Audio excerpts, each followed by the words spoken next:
All right, we're going to look next at the last two constructions we'll be doing. Uh, Constructing an angle bisector is one we're going to look at right here.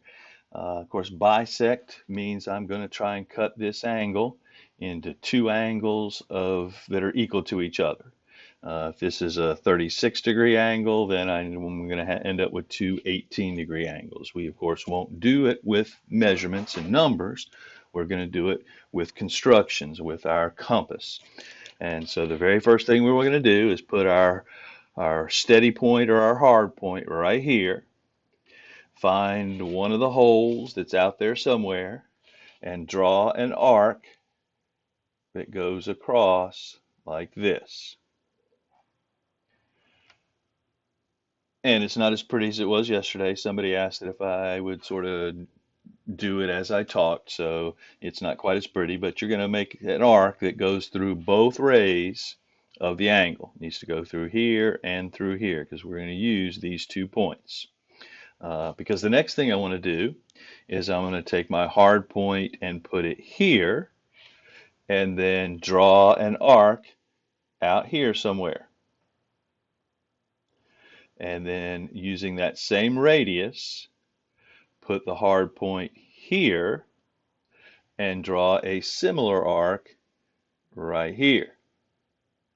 And so now I've created a point out here in the middle of this angle that I can then draw my angle bisector, which will go from the vertex of the angle through my new point. And now at this point, these two angles here and here are equal. And the last construction we're going to do today is constructing the altitude of a triangle.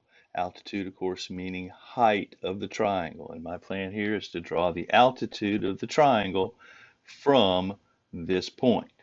Now, of course, there's an altitude, or you can measure the height of this triangle from here to here, or from here to here. So there are actually three altitudes or three measurements, and if you spin the triangle, it may help you to see those different heights. But we're going to draw the height from this angle here to the opposite base, and we need to find a perpendicular line that goes through this vertex and is perpendicular to this opposite side.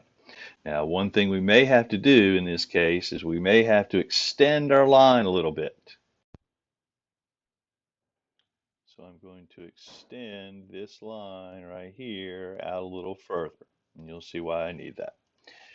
The next thing I'm going to do is take the hard point of my compass and put it here on this vertex, and I want to sweep an arc that goes through this line, through this opposite side. And so it's going to look something like this. And you can see why I need that extension of that line. And now I want to take the hard point and put it right here. And I'm going to make an arc out here and then put it here on this other point and make a similar arc out here.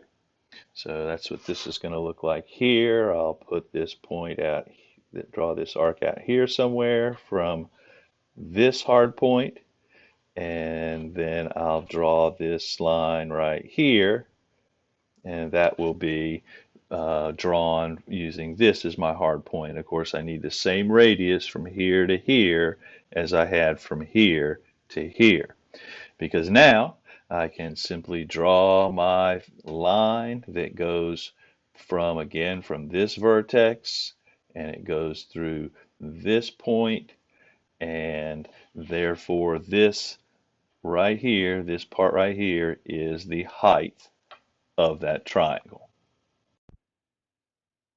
And of course, all of these marks that are on here, this arc and this extension and this arc and this arc, these, leave them on your paper. This is how I know for sure that you've done the construction. And going to definitely give you lots of opportunities to practice tomorrow.